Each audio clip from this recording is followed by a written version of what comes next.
Hi everyone! Today I just wanted to go over diaphragmatic breathing with you. This is the correct way to breathe when you're stretching and exercising. A lot of people tend to be apical breathers, meaning they're only using their lungs at about half capacity, and you'll see their chest rise and fall.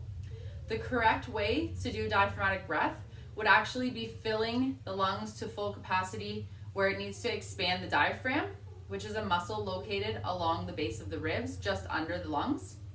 So people will call this abdominal breathing sometimes, or stomach breathing. If you place your hand where the diaphragm is and take a nice deep breath through your nose, you should see your hand rise and fall as you're taking that breath. And the more that you breathe in, the more that you're able to get oxygen into the lungs, which therefore then goes into the bloodstream and can help to relax the muscles during stretching and exercising, and make sure that when you're doing extraneous exercise, you're not injuring your muscles. So I'm going to demonstrate.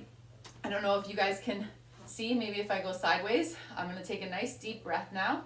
So first I'm going to make sure that I get all the air out.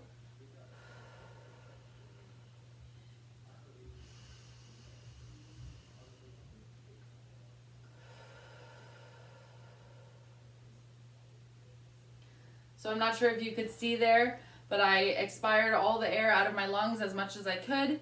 When I took that nice deep breath through my nose, I was able to expand my diaphragm, and then again exhaled through the mouth, ensuring that I was able to exhale as much air as I possibly could. The more air that you can exhale, the more space there is within your lungs to get a nice deep breath of oxygen. They recommend when you're exercising to exhale on the contraction of the muscle or exertion of the muscle, and inhale when you're coming out of the contraction.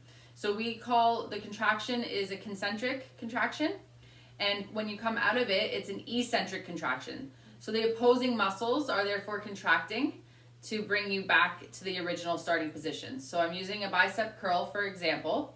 So when I contract the bicep, it's a concentric contraction, and I'm going to breathe out.